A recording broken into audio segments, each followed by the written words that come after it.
观众朋友大家好，欢迎收看《福喜来也》，我係吳依容。今日客家歌嘅表演嘅方式就蠻多元咯，嗬。今日我哋有請到嘅兩位來賓呢，因為係兩公婆，兩位都係音樂家，本單呢題目佢用嘅算兩位啦，嗬。不過現正一個全國客家語文競賽嘅決賽，因為各自帶領自家嘅團隊，對一個決賽當中呢來表演客家歌嘅，係蠻有特別嘅經驗。故所今日都有請人呢來同我哋分享。一團立場，韓國人嘅音樂之路，之前有請到嘅都係台南善化國小合唱團嘅指導先生江豐賢先生，先生好。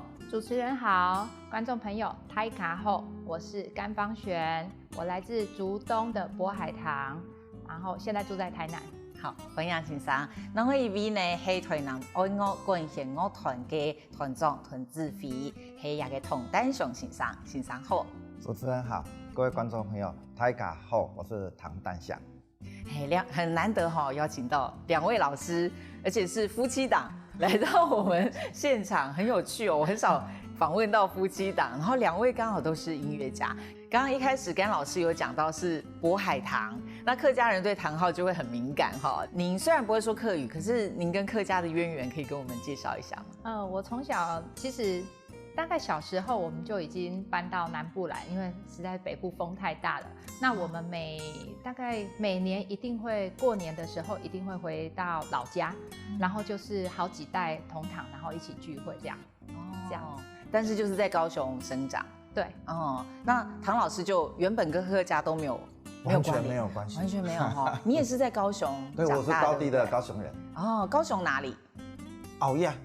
哦，火車站後面。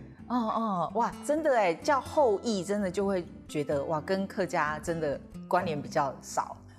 所以也是這次機會，對不對？就是跟客家感覺關聯更多了。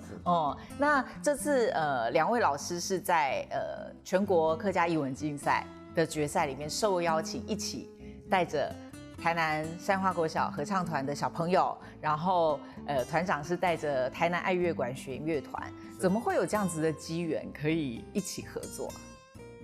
善化國小在台南是相當知名的一個合唱團隊那他們歷屆最擅長的還是鄉土歌謠競賽裡面的客語組。客語組那因為甘老師他是這個客家背景，所以呢一路呢他們在這個項目呢都能夠拿到很好的成績。那怎麼會跟管弦樂團合作？今年其實應該說去年我們去比賽的時候，我們當然有進，我們都是有先初賽，然後決賽。那我們初賽的時候其實有進優等，就是差那麼一名就可以進總決賽，就是特優才可以進總決賽。那因為那一組的報名人數那個組別比較少，所以我們就剛好卡到。對，那剛好客委會那邊有邀請到樂團。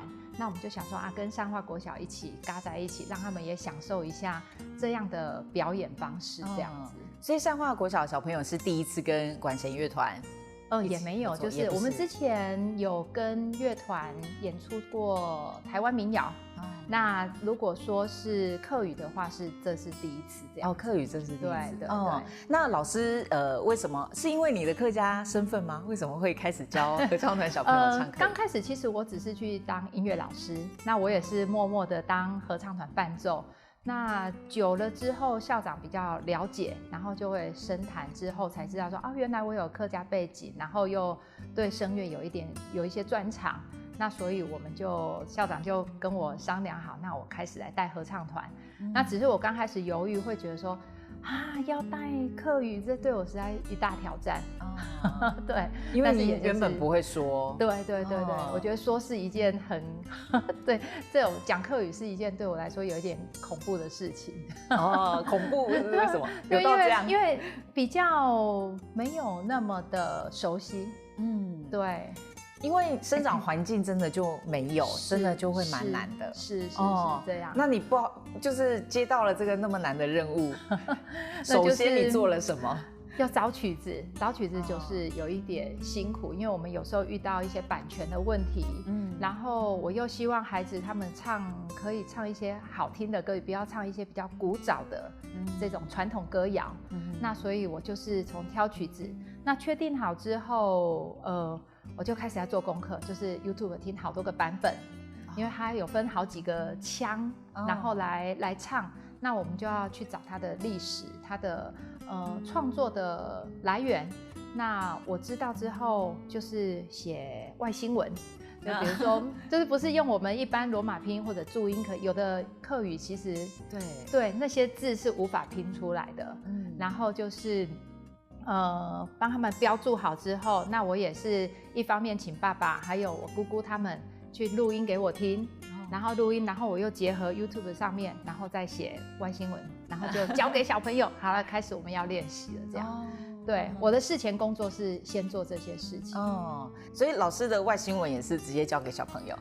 对，然后他们就要开始跟着我，就是一边唱带唱，然后他们要一边跟着我学，这样子。小朋友吸收能力很好，对不对？是，他们觉得其实比我还厉害，他们有上客语的社团。然后所以我们有时候会讨论一下，那真的这个字有好几种说法的时候，我们就会再找专家，找个顾问来帮我们求救一下，这样。对，所以学客家歌对小朋友，你觉得其实没什么问题，反而是我们大人问题比较大。是，他们好像什么歌曲其实都能接受。对，因为好像印象中很多合唱团小朋友，他们就是什么语文都唱，然后对他们好像都没有什么困难，但对大人好像太多既定的那个规则了所以我们就反而会觉得学一种就非常的困难。所以那时候老师很煎熬，对不对？你要学一个阵子，但是他们开始朗朗上口的时候，我就觉得比较轻松一点了。对。那唐老师都一切看在眼里吗？看到妻子这样子在忙。对啦，其实他们比赛的话，我是帮不上忙。比赛因为都比较是合唱的专业，那个是属于老婆这边的专业。那么，但是后来如果有演出，我们如果说像这种客家艺文竞赛的示范演出，或者像一些客家童话季，像这样子的演出，我在那看到说，你们如果这样上去演出，单钢琴伴奏，那感觉起来是比较单调啦。那因为说我自己有带乐团，我自己很容易就可以用到乐团的资源。如果说能够帮他们配上编曲，重新编曲，然后重新配上一些很多不一样的管弦乐器或者是一些打击乐器，叮叮当当的，你就会觉得很热闹，就不会只有一个钢琴一个单独的音色。哇，听起来你们赢在起跑点呢，就是老师的先生是管弦乐团团长，就是有这个，因为这样听起来就会非常丰富，对不对？哇，那其他国小就是被打趴但老师开始教了学生客家歌是多久以前开始？大概我也带了6、7年了，就是我从进善化开始，大概往后推个1年。我就开始接上手了，这样就有开始在教小朋友客家歌。对，不然之前都是一直音乐课这样。那你自己这样跟小朋友这样工作下来啊，然后学客家歌啊，这样接触，你觉得你自己有什么收获？我自己也学到很多像我们有一首曲子里面有一个字叫打吉扒，是不是？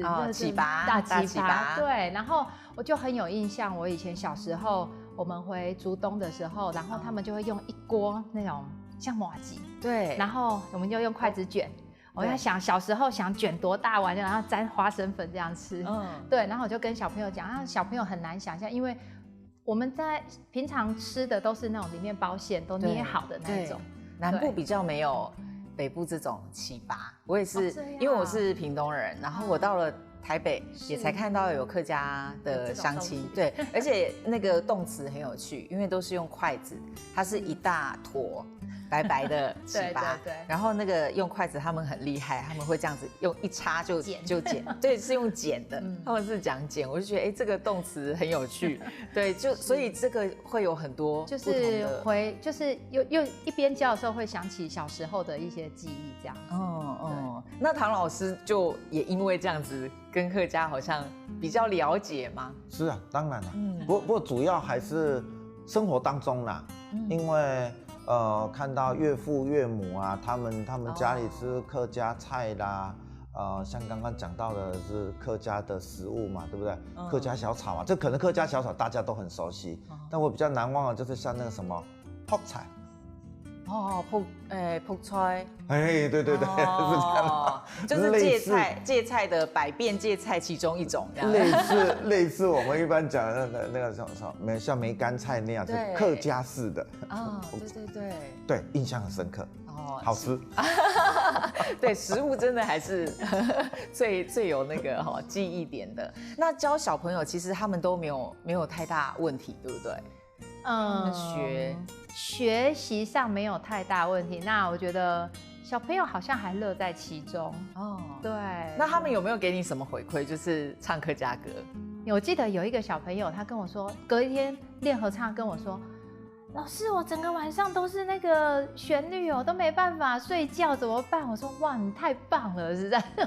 然后还有一个小朋友，小男生，他才刚进来3年级的小男生，他平常其实很皮。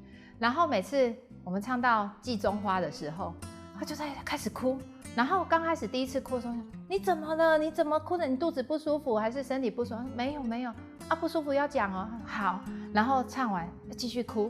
然后我想说，好，第2个礼拜我们再来练。你又哭，你到底怎么了？你告诉我。然后我就偷偷请小朋友去问他，他说他太感动了啦。然后第3个礼拜他又继续这样说，你是不是太感动？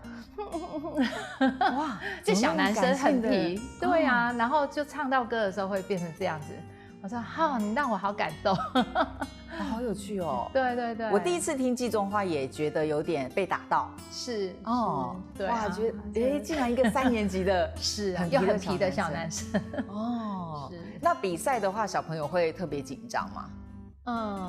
紧张其实也会，但是就是平常要多训练，多在大家面前演唱这样子。对。所以其实出去比赛啊，对小朋友应该是很好的经历的，练那个心理素质。对。然后比赛或者我们其实最常就是又跟乐团一起演出，那上到大舞台，比如说文化中心这种大舞台，那他们可以平常的小朋友不会有机会去上到这样的舞台。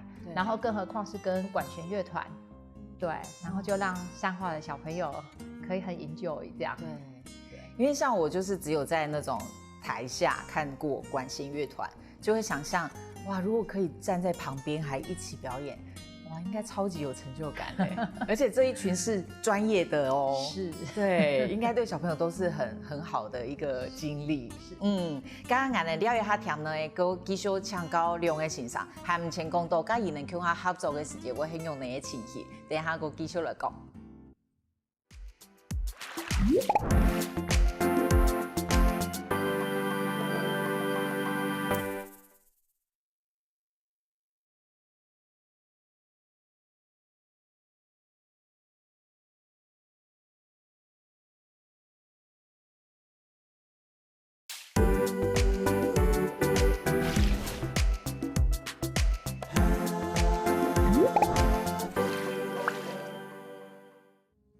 分享多種來福喜來嘅現場，我哋今日嘅來賓係公婆音樂家，係台南三花國小合唱團嘅指頭先生甘豐賢先生，還有台南愛樂管弦樂團嘅童丹雄先生。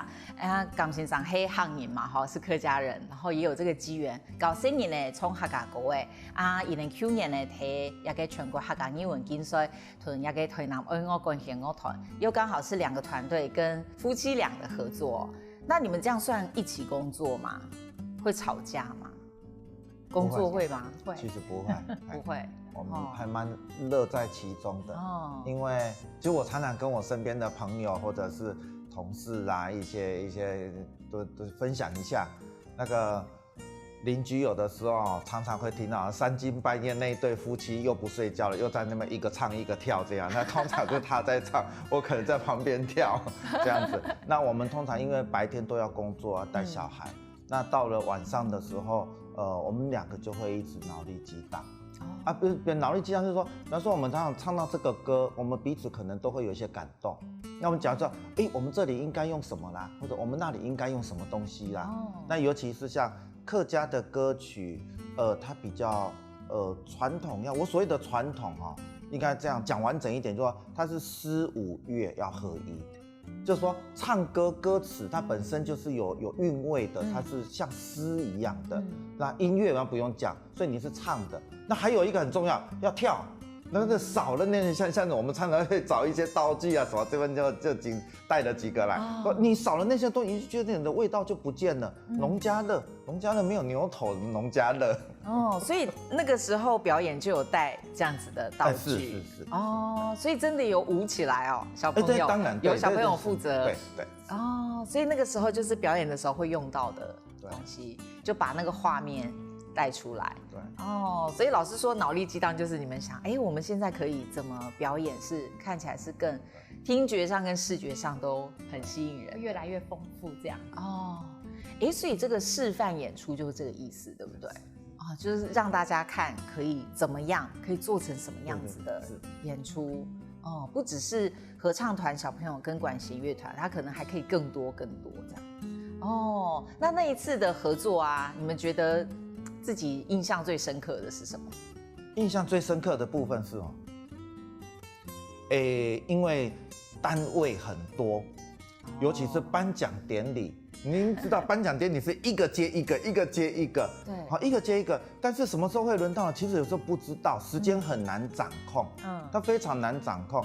那刚好呢，因为有时候会有稍微 delay 一点，有时候会稍微提前一点。为什么？可能后面那个还没来，那我们可能就提前一点，或者说好啦，主持人一声令下，叫我们马上要准备上了。但是那一天乐团其实已经就位了，乐团已经就位了。合唱团呢？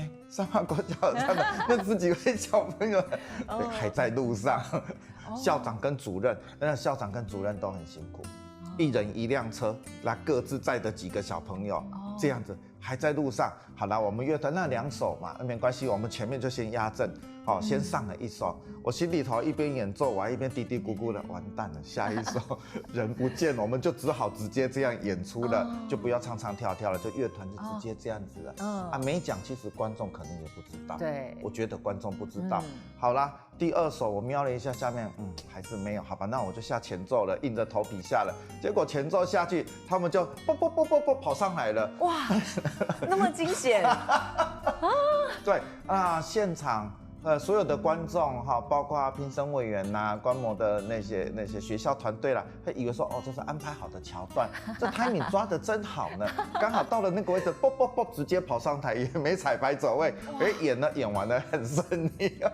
哇，大家心脏都很强这个太惊险了。对，但是我要讲这个不能说凭运气，而是说平常训练，他因为一直下来的训练的过程当中，他已经习惯了。今天换了任何场地，我的位置大概就是在这个地方，对，跑不掉了。对，你不用再去给我贴胶带啦、定位啦。所以上化国小其实这5、6年、6、7年来这方面，他跟我们合作其实很多，因为我们最近的3、4年，台湾民谣交响诗。合唱交响诗，我们一直都跟上化国小合作，那里面会有很多的这些穿插的戏剧或者是合唱，很多戏剧的桥段，他们其实都还蛮符合现代的多元化的发展这样。而且我觉得最难是像刚刚唐老师讲那个，直接乐队已经在演奏，然后可以直接冲上去演出，这个太可怕，太惊人的能力了，这个要非常训练有素才有可能我也心挂在那边缠着怎么了，然后看到他们进来，我都放心了，我就去弹我的伴奏了，这样。哇，而且通常听到像这样子的小朋友啊，可以训练到这样，老师都很凶，可是你看起来你应该不凶吧？有时候会你其实人到不行的时候，有时候他们实在太皮了，对，然后忍到最后，好吧，下通牒令，再怎么样好，你就不要到合唱团来了。然后他们就乖了。然后结果他们的各班的因为那个合唱团是每个班级然后的精英到合唱团来，对，然后结果每一个班级的导师也差不多用这一招。你什么作业没写？你今天不用去合唱团了。就两边都要顾好。对。哇，很难呢，所以真的要参加的小朋友就要很有纪律。是。你欧亚给你想要这个，你就要想办法做好。对，不是轻踩高高啊，玩一玩这样。是。但我对两位老师也非常好奇哈，我们从你们的一开始来开始好吗？就是两位。像我就是跟音乐很无缘的人，所以我很好奇，两位老师跟那个音乐的缘分，你看后来还会想要走这条路，那个渊源是什么？那个机缘是从什么时候开始？这个部分早先他应该算是说我从德国回来教的第一届的学生，那么他那时候当时是大4，就4年级应届毕业生，那一年就教了。唐老师教过甘老师，我教过他，是的。但是当时是完全不熟，刚回来新老师，大4，就只知道觉得这个人真的很酷过了10年以后，我玩乐团很需要人手，所以很因缘际会的情况下，那他来帮我的忙，所以才发现哇，竟然有这种人才。是很隔了很多年之后才又聚在一起这样子，才有又缘分，还甚至变夫妻。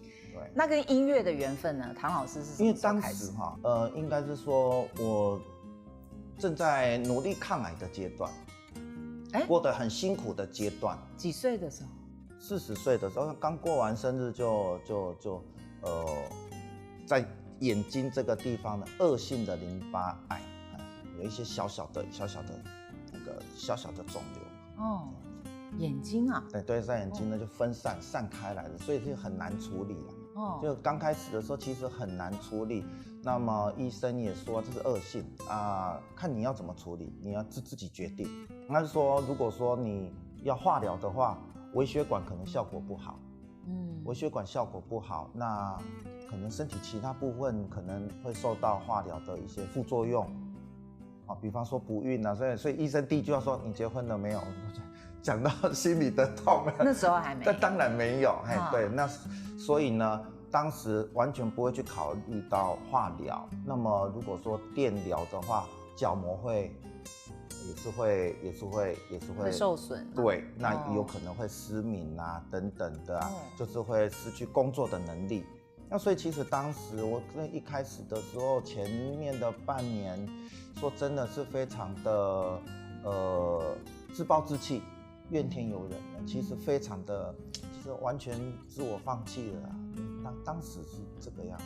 曾经是这样子，所以你是指遇到甘老师之前，那个都还没有遇到他都还没有遇到他，所以刚开始的时候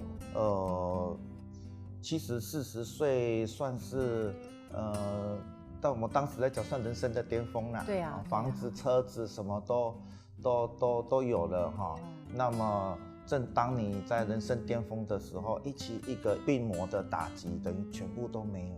其实我也想趁这机会鼓励大家，就是说，我当时就是只有一个想法，消沉了半年，但是我觉得我不甘心我心里头其实是不甘愿那我最后我是觉得说，那我与其如此这样子去等死，那我希望我在我那个之前，我可以做一些我喜欢做的事情。所以呢，就把我身上仅存的户头里仅存的，我来弄在学校里面来开一些小小的音乐会，然后走偏乡去让小朋友欣赏一下我的音乐。我觉得玩音乐是让我一件很开心的事情，所以我们乐团有一个宗旨，开宗明义我就讲，我们就玩音乐做公益。那我也邀了我一些好朋友、一些同事们，就跟我一起走偏乡。所以当时的话是很小规模，其实早先就有在做，生病之前就有在做，但是不是说很有规模、持续的这样在做，只是说开始生病以后就才有聊了起，对，就是。哇，我觉得那个观众朋友应该也会吓到，哎，前面怎么是跟客家歌啊这样突然转折是那么特别的故事？那我们休息一下好，让大家平复一下。我觉得刚刚听到唐老师的故事，都会觉得哈，怎么会这样？你竟然有这么坎坷，跟现在的样子真的差别太大了。哈，刚才能了解下听歌，继续请两位先生来分享伊们的故事。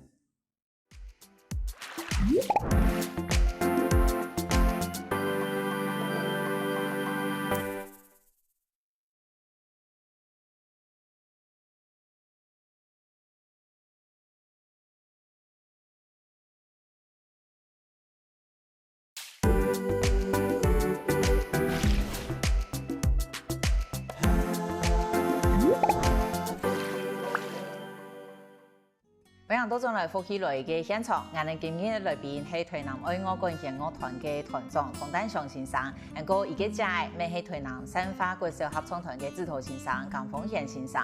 我哋第一團啊講到同客家有關，哈，就是兩個團體在全國客家藝文競賽有一個示範演出，然後第二段竟然是聽到唐老師非常高潮起伏的人生，哇，很驚人呢。哦，而且老師是生病的時候，其實已經是10幾年前，對不對？對。後來自從我去校園演出之後，我突然有一天頓悟，想，這好像是上帝要給我開的另外那一扇窗，我找到那一扇窗在這裡的，我覺得我應該去做我喜歡的事情，而且是對這個社會有貢獻的事情。為什麼你會突然有？這個是某一場演出，因為我每一次演出，我看到小朋友都很開心，他們非常非常的開心，其實我也很開心。然後演出的時候，說真的，我就會忘記病痛。那個時候開始有更多場的校園演出，所以很多人問我說：“哎，你是怎麼樣去找哪一位醫生啊？用什麼方法啦？”其實我要很努力的跟大家分享，生病要看醫生，這個很重要。但是我覺得更重要的是自己的心情要調整，要讓自己過得開心，一定要把可能在生活當中、工作當中的壓力要把它放下來，要勇敢的去面對自己的生活。所以我覺得那不是面對一個病痛，那應該說面對自己的人生，面對自己的這些壓力的來源，找到自己那個喜歡的那個出口。那我覺得做公益的校園演出，這讓我也讓小朋友很開心。哦，那個時候生病的時候的演出就已經是公益演出了嗎？還是你在某一個轉念才做公益？原本就有做。其實回國之後，其實一直都陸陸續續有，只是說規模沒有很大，場次沒有很多。那從轉念以後，也很妙，就是說身體的情況就逐漸穩定下來。那個腫瘤也不會說哇，我真的是每天晚上睡不着覺，踱步那走來走去就看一下，每隔1小時就看一下自己的這個眼皮翻下來，看腫瘤有沒有長大。但是慢慢的，他其實說奇怪心情轉念以後，他也就穩定了。然後也有更多的，我就安排了更多的這個校園演出。那這個時候很開心，就是說方璇他可能聽到同學們在講某某老師他可能怎麼樣，他就主動的要來幫我的忙。對，那我那時候其實我有點驚嚇到，就是說，這個真是不怕死的客家人。對啊，那個時候為什麼你會有這個動機要去幫老師？那時候其實讀書的時候其實就是從小想說從小學音樂，那我可能畢業後我應該是在琴房這樣或者琴行裡面教琴這樣度一生。可是我就覺得不甘心呢。我以前反正在讀書的時候，我還去泉州去比賽那個海峽聲樂大賽，海峽兩岸聲樂大賽，然後得到冠軍。然後想說我這樣子又關在琴房裡面，這樣一直教一輩子的琴，好像有一點不甘心。那我想說我要踏出去。那我想說，他反正也開始在用樂團，我想說我來認識一下樂團裡面的一些內部，比如說像我比較熟悉是聲樂跟合唱，那管弦樂有管弦樂要了解熟悉的東西，然後慢慢的接觸，这样子。哦，那个时候也没有想太多，就是觉得我想要学习新的东西的心态。但是最后怎么整个人都聊 lucky 呢？就是缘分哈。对啊，怎么会变真的是没有想到那么多一开始。是但是老师应该就还是很感动，对不对？因为那个时候你的病其实一直都在的。是。然后老师也是知道的，但他还是勇往直前。对，他就来帮忙，很多的，比方说演出的活动，因为演出的背后有很多的幕后的筹备工作，然后其实他自己也是演出人员之一，那他很擅长唱声乐，他声乐是他的主修，所以当时我们除了校园里面的演出之外，我们到现在，我们一直坚持到现在，每一年都有24场的偏远学校的校园演出，那是完全免费的，就是走路偏乡。那有24场很多场，2周就1场了平均起来差不多，差不多。那除了校园演出，我们还有我们自己大型的艺术展演，所以我们曾经有演过歌剧啦，等等的。那近几年，近4、5年的话，我们就是应文化部的这个要求哈，希望我们能够有更多跟在地结合，能够有更多乡土的，所以我们最近的4、5年就是有许多的台湾民谣合唱交响诗，就回到我们的主题，也就有这个机会跟上化国小有很多的合作。那小朋友那种合唱啊，跟交响乐团，那简直是天籁啊，非常的好听。就是你们这个结合真的很有趣哦，这个缘分非常特别。那个时候你们交往，老师还是生病的状况的，那你没有想什么？没有，就是陪他去看医生，然后每次医生他那时候都带他去柳营奇美，然后就是其实一段路程，就是那种市区到柳营奇美有一段路，然后每次看医生说又长大了怎么办？就是那个肿瘤，然后他就这样在车上就掉眼泪就这样就这样安慰，然后搞笑什么这样，让他慢慢心情好一点，不要一直去注重这一件事情。对，所以有甘老师的出现，真的也是另一个上帝的出现的感觉。所以对你真的影响也很大，对不对？对，因为没有一个好帮手，说生活上、事业上的好帮手，这很难我觉得很难再爬起来。刚刚过这个中间有个重点是，你在做的事情，其实你没有跟人断了连接，这件事是不是还蛮重要？对，很重要，所以我也很感谢，像他有许多同学啦，或很多同事们啊，他们其实刚开始的时候，他们觉得你要去我就陪你去吧，你要去校园演出，那我们就陪你去吧，然后就一伙人就当作出去玩一样，那就去演出了，他们也不会 care 说。这一场有没有演出费啊？大家也没有人听这样子。对，就是说那个很多关怀，我觉得很多关怀就在里面，这也是向上爬起来的动力啦。那甘老师呢？就是你应该也是有压力啊，对不对？然后你要帮忙排解唐老师的压力，那你呢？我好像比较不会想那么多，就是很多事情这样可能。当下不舒服一阵子，然后之后就忘了，不要去想就没事。那他是很容易一直沉浸在那一个不开心的环境里面，对，所以就个性很互补。我们很互补，非常互补。演出也是一样。刚刚说到我们夫妻2个半夜会在家里唱跳啊，很多创意其实是他会冲在前面。他会想说，我要想要这里有什么啊，我那里想要有什么，这里干冰给他进去，那里灯光给他加上去。可是然后我在想的就是，这个要多少钱？不要多少钱？这个不要，这个太那个不行。反而是团长在抓住，所以我常常是在后面踩刹车的人。绑手绑脚，反而是这样子，就觉得好烦真的很互补但你们的互补是相处之后的互补，还是一开始就互补嘞？其实一开始大概就知道个性了，但是也刚好是互补啦，可能是因为毕竟兴趣是相同的，所以呢，不管怎么样，是为了完成那一个事情，完成那一个理想，我们要完成那个演出啊，那个有一个目标在那里，所以可能彼此也知道说都是善意的，因为我们是为了要去完成，所以就还好，我们其实并没有，因为像前2天还有朋友在问说，哇，你们教小孩很严格呢，完全德式的那教法，你们会不会为了教小孩吵架？我们说不会呢，我们没有，我们都还蛮教育的理念也是蛮一致的，要求是严格的，但不是凶的那种，是不是？也会凶，也会凶。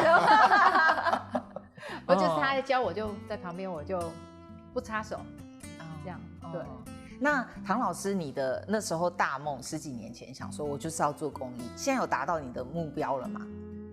有的是有的啊，我只是一直坚持，就是说这个区块，我有一直跟方璇讲说，这个区块虽然我们有得到不少的回响，有得到不少的回馈，但是我们必须要坚持去完成，因为有时候他会觉得说，像大前年，因为疫情的关系，其实我们演出活动很少。